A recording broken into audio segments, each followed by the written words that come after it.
The soda can hit the pavement with a dull thud, splashing sticky liquid across the tomb guard's polished boots. The crowd at Arlington froze, their gasps cutting through the summer heat. Tyler Grayson, a 13-year-old in designer sneakers, grinned, his phone already recording for the perfect viral clip. He expected laughs, likes, maybe a flinch from the stone-faced soldier. But Ethan Caldwell, the tomb guard, didn't move. His eyes, hidden behind sunglasses, burned with a fury no one saw coming. In that moment, a single act of disrespect was about to spark a firestorm that would change a boy, a family, and a nation's understanding of honor. What Tyler didn't know, what no one in that crowd could have guessed, was that the man he mocked carried the weight of a fallen brother, and the tomb he guarded held secrets that would soon unravel everything. Before we dive into this story, where are you watching from? Let us know in the comments. And if you believe that values like honor, courage, and sacrifice still matter, join us in keeping their legacy alive. It was Memorial Day at Arlington National Cemetery, the sun blazing down on a sea of visitors gathered around the tomb of the unknown soldier. The air was thick with heat and reverence, the kind of quiet that settles over a crowd when something sacred is about to happen. Families, veterans, and tourists stood shoulder to shoulder, their eyes fixed on the lone sentinel, pacing with mechanical precision. His navy blue uniform was crisp, his kepi hat sat low, and his sunglasses hid any hint of emotion. Every step, every turn, every click of his heels echoed with purpose. This was Ethan Caldwell, a 28-year-old tomb guard, a member of the 3rd U.S. Infantry Regiment, and a man who carried the weight of honor on his shoulders. Among the crowd was the Grayson family from California. Jonathan Grayson, a tech CEO, was dressed in a tailored suit, his eyes glued to his phone as he fired off emails. His wife, Lauren, fanned herself with a cemetery map, her designer sunglasses perched on her nose. Between them stood their 13-year-old son, Tyler, his blonde hair gelled to perfection, his outfit screaming money, limited edition sneakers, a custom t-shirt, and a shiny new phone dangling from his hand. Tyler wasn't here for the ceremony. He was here because his parents thought a trip to DC would look good on their social media. But to Tyler, this was just another boring stop on a vacation he didn't want. "This is so lame," Tyler muttered, loud enough for nearby tourists to glance over. "Why are we standing here watching some guy walk back and forth? It's like 100 degrees out here." Lauren sighed, barely looking up. "Tyler, honey, just try to enjoy it. This is important." "Important?" Tyler scoffed, scrolling through his phone. "It's just some old tomb. I bet this guy's just a wannabe soldier playing dress-up." Jonathan didn't even look up from his screen. "Let him complain, Lauren. He'll get over it." The crowd hushed as Ethan completed his 21 steps, turned, and faced the tomb. His movements were flawless, a living tribute to the unknown soldiers who gave everything. Ethan had earned this post through years of grueling training, driven by the memory of his older brother, Michael, who never came home from Afghanistan. Every step he took was for Michael, for the fallen, for the country. But Tyler didn't see that. All he saw was a chance to go viral. "I'm gonna get a sick video of this guy," Tyler said, raising his phone. "Bet I can make him flinch." He started recording, narrating loudly. "Yo, check out this robot soldier. Bet he's sweating buckets under that hat." A few tourists shot Tyler dirty looks, but he didn't care. He was used to getting attention, used to his parents smoothing over any trouble he caused. Back home, teachers let him slide, and his friends worshipped his family's wealth. To Tyler, the world was his playground, and rules didn't apply. As Ethan turned for another pass, Tyler's boredom turned to mischief. He spotted a half-empty soda can in his hand, a leftover from lunch. A grin spread across his face. Yo, this is gonna be epic, he whispered to himself. He stepped closer to the rope barrier, ignoring the signs that read, "Stay back."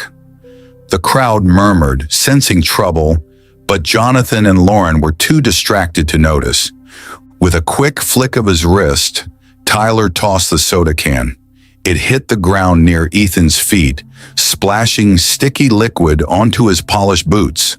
The crowd gasped, a collective intake of breath that broke the silence. Ethan didn't flinch. His face remained stone, his steps unbroken, but his jaw tightened ever so slightly. Years of combat, years of discipline held him steady. He'd faced worse than a spoiled kid. Enemy fire, roadside bombs, the loss of his brother. But this was a different kind of insult. Tyler laughed, louder now, egged on by the crowd's reaction. Yo, he didn't even blink. This guy's a total statue. He raised his phone again, zooming in on Ethan's boots. Check out the mess I made. This is going viral. An elderly man in the crowd wearing a Vietnam veteran cap leaned toward his wife. That kid's got no respect, he muttered. Someone needs to teach him a lesson. Tyler, oblivious, kept going. He stepped right up to the rope, leaning over it.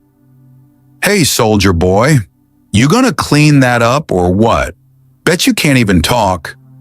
He turned to the crowd, expecting laughs, but all he got were glares. A mother pulled her kids closer, shielding them from the scene. A group of teenagers whispered, shaking their heads. Jonathan finally looked up from his phone. Tyler, what are you doing? Get back here. Relax, Dad, Tyler said, waving him off. I'm just having fun. These guys are paid to stand there, right? They work for us. The words hung in the air, heavy and wrong. Ethan's eyes, hidden behind his sunglasses, locked onto Tyler for a split second. He'd heard worse insults in war zones, but this kid's arrogance cut deep. The tomb of the unknown soldier wasn't just a monument, it was a shrine to sacrifice, to men and women who gave their lives without ever knowing fame or fortune. And here was this kid, treating it like a TikTok backdrop. Tyler, undeterred, pulled out his phone again. Time for the money shot, he said, stepping over the rope barrier. The crowd erupted in murmurs, phones coming out to record. Tyler strutted toward Ethan, holding his phone high for a selfie. Yo, me and the statue guy. This is going to get 1 million likes. That was the line. Ethan's training screamed at him to stay still, to ignore the provocation, but something snapped. This wasn't just about him. It was about Michael, about every soldier who never came home. In one fluid motion, faster than anyone expected, Ethan stepped forward, snatched the phone from Tyler's hand, and dropped it onto the pavement. The crack of the screen echoed like a gunshot. The crowd froze. Tyler's jaw dropped, his eyes wide with shock. You broke my phone, he screamed. That's a $2,000 phone. You're gonna pay for that. Ethan returned to his post, his face unreadable, his posture perfect. But the air had changed. The crowd buzzed with whispers, some cheering quietly, others stunned. Security guards, led by Inspector Laura Bennett, pushed through the crowd. Laura, a no-nonsense officer with 15 years at Arlington, spoke into her radio. We've got a situation at the tomb. Kid crossed the line, and the sentinel responded. Jonathan stormed forward, his face red. This is outrageous. That soldier assaulted my son. I'm calling my lawyer. Do you know who I am? Laura raised a hand, her voice calm but firm. Sir, your son threw a soda can at a tomb guard and crossed a restricted barrier. That's assault and trespassing on federal property. You're lucky the sentinel didn't do more. He's a kid, Lauren shrieked, clutching her purse. You can't treat him like a criminal. Ma'am, Laura said, age doesn't excuse disrespecting the tomb. This is a sacred place, and your son just defiled it. Tyler, still staring at his shattered phone, looked around. For the first time, he noticed the crowd's faces: anger, disgust, disappointment. A group of veterans stood nearby, their arms crossed, their eyes hard. One of them, a woman in her 60s with a Marine Corps pin, shook her head. "I buried friends here," she said, loud enough for Tyler to hear. "You should be ashamed." The hashtag #Arlington Kid was already trending. Clips of Tyler's stunt and Ethan's response were spreading across Twitter, Instagram, TikTok. News vans were en route, and the story was hitting national headlines, entitled "Teen Disrespects Tomb of the Unknown Soldier." Laura turned to her team. "Escort the family to the security office. We need to sort this out." Jonathan protested, but the guards were firm. They led the Graysons away as the crowd parted, some snapping photos, others muttering about spoiled rich kids. Ethan resumed his march, his boots still stained with soda, but his focus unbreakable. Inside, though, he felt a storm.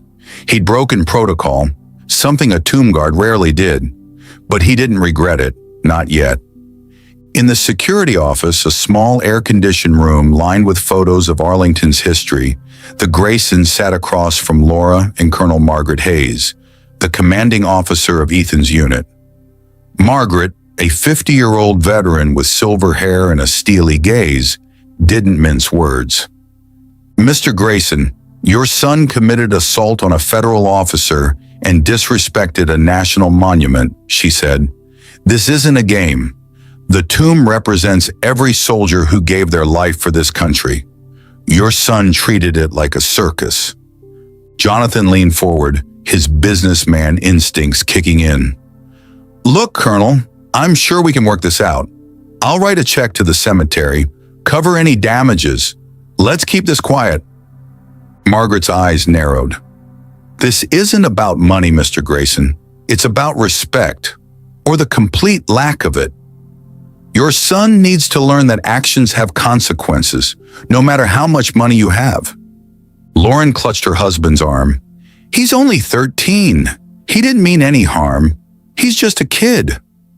"A kid who thinks he's above the rules," Laura said. "And judging by your reactions, I can see where he gets it." Tyler slumped in his chair, his usual swagger gone. The weight of the situation was starting to hit. His phone, his lifeline, was in pieces.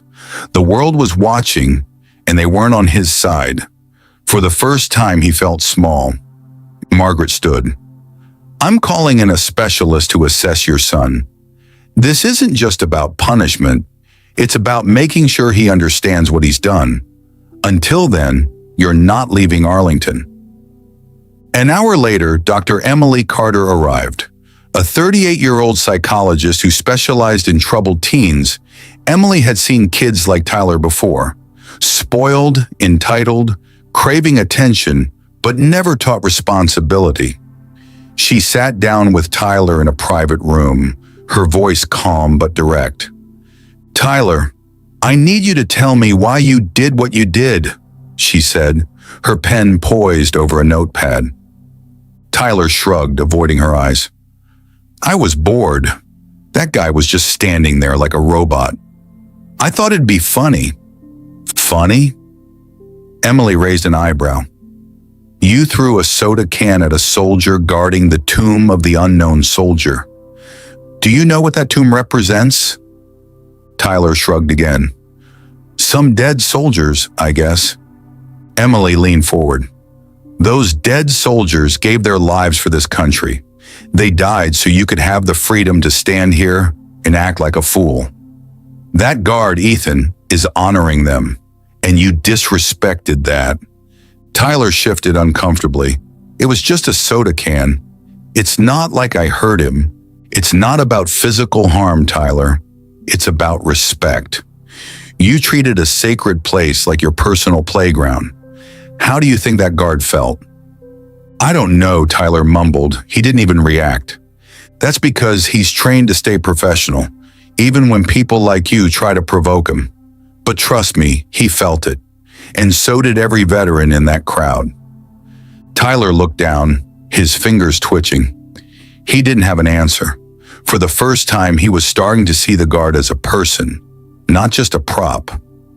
Outside, the media frenzy was growing.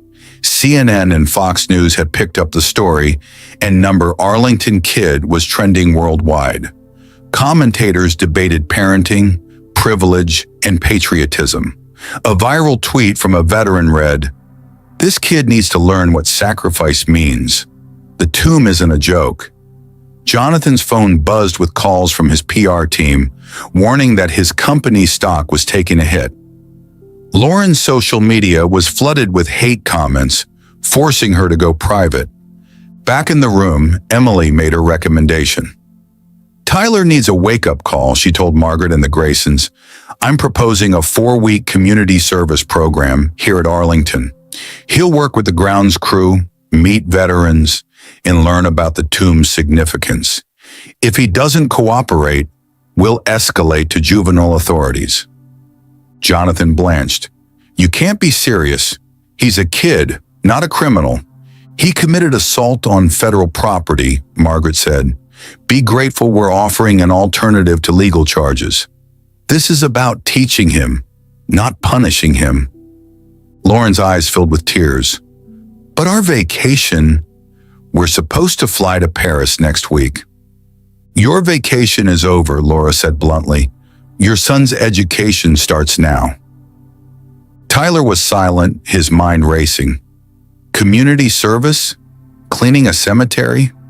This was a nightmare, but the look in Emily's eyes told him he wasn't getting out of this. Over the next 4 weeks, Tyler's world changed. He woke up at dawn each day, trading his designer clothes for jeans and a work shirt. He swept pathways, pulled weeds, and polished headstones under the Virginia sun. The first week he complained constantly, but the grounds crew didn't coddle him. They were veterans, men and women who'd served in wars Tyler had only read about. They didn't care about his family's money. One afternoon, Emily took Tyler to meet Clara Thompson, a 90-year-old World War II nurse who'd tended to wounded soldiers at Normandy. Clara's hands trembled as she spoke, but her voice was strong. "I held boys younger than you as they died," she said. "They didn't know if we'd win the war, but they fought anyway. That's what the tomb is for, those who gave everything." Tyler listened, his usual sarcasm gone. Clara's stories weren't like the movies he watched or the games he played. They were real, raw, and heavy. For the first time, he felt something like shame. During the 3rd week, Tyler attended a Memorial Day wreath-laying ceremony. He stood in the crowd, watching Ethan march again. The guard's precision, the silence of the crowd, the weight of the moment, it hit Tyler differently now. He saw the pride in Ethan's steps, the respect in the veterans' salutes. He realized the tomb wasn't just a monument, it was a promise to never forget. On the final day of his program, Emily arranged a meeting between Tyler and Ethan. They sat in a quiet office overlooking the cemetery with Colonel Hayes and Emily present. Ethan was in civilian clothes, but his military bearing was unmistakable. Tyler's stomach churned as he faced the man he'd disrespected. "Ethan, I'm sorry," Tyler said, his voice steady but soft. "I was a jerk. I didn't get what you do, what this place means. I treated you like a prop, and that was wrong."